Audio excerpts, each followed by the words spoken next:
విపక్ష నేత ఎన్నిక క్లైమాక్స్ కు చేరుకుంది. ఈ ప్రక్రియ పూర్తి చేయడానికి హైదరాబాద్ వచ్చిన ఏఐసీసీ ప్రతినిధి పార్టీ ఎమ్మెల్యేలు కోర్ కమిటీ సభ్యులతో సమావేశమయ్యారు. సీఎల్పీ నేత ఎంపిక కోసం అభిప్రాయాలు సేకరించారు. నిర్ణయాధికారాన్ని రాహుల్ గాంధీకి అప్పగిస్తూ నాయకులంతా ఏకవాక్య తీర్మానం చేశారు. దీంతో విషయం ఢిల్లీకి చేరుకుంది.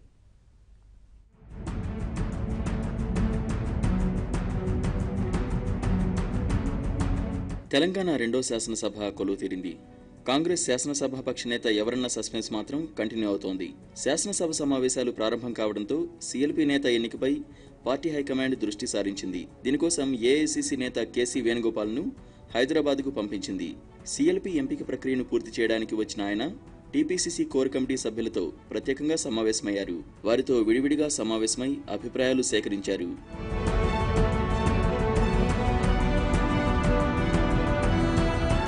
ఏఐసీసీ ప్రతినిధి వేణుగోపాల్, రాష్ట్ర పార్టీ వ్యవహారాల ఇన్ఛార్జి కుంతియా అసెంబ్లీలో ఎమ్మెల్యేలతో సమావేశమై అభిప్రాయాలు తీసుకున్నారు.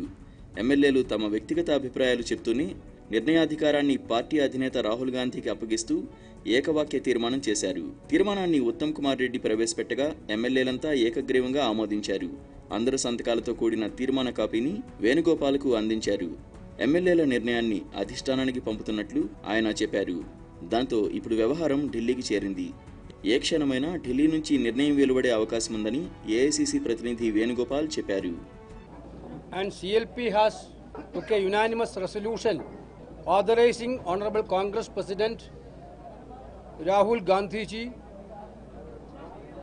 to nominate the CLP leader of Telangana. I seek the various opinions of them along with our in charge R.C. Kundia ji, and Congress President will take a decision on CLP leadership very soon. నిర్ణయాధికారం రాహుల్కు అప్పగించడంతో ఇప్పుడు అందరి దృష్టి ఢిల్లీ వైపు మళ్లింది. ఆ chance కొట్టేసే నేత ఎవరన్న దానిపై పార్టీలో ఉత్కంఠ కనిపిస్తోంది. నేతల వ్యక్తిగత అభిప్రాయ సేకరణ సందర్భంలో ఎమ్మెల్యేలు కొందరు ఉత్తమ్ కుమార్ రెడ్డి, మరికొందరు కోమటిరెడ్డి రాజగోపాల్ రెడ్డి, ఇంకొంతమంది భట్టి పేరును సూచించినట్లుగా తెలుస్తోంది. అయితే రాజగోపాల్ రెడ్డి తొలిసారి ఎంపికైన ఎమ్మెల్యే కావడంతో ఉత్తమ్, భట్టి మధ్యే ప్రధానంగా పోటీ ఉన్నట్లుగా సమాచారం. సీనియారిటీ ప్రకారం చూస్తే ఉత్తమ్కు ఛాన్స్ దక్కవచ్చని పార్టీ నేతలు అంచనా వేస్తున్నారు. పీసీసీ ప్రెసిడెంట్గా 5 సార్లు ఎమ్మెల్యేగా గెలవడం ఆయనకు అడ్వాంటేజ్గా చెప్తున్నారు.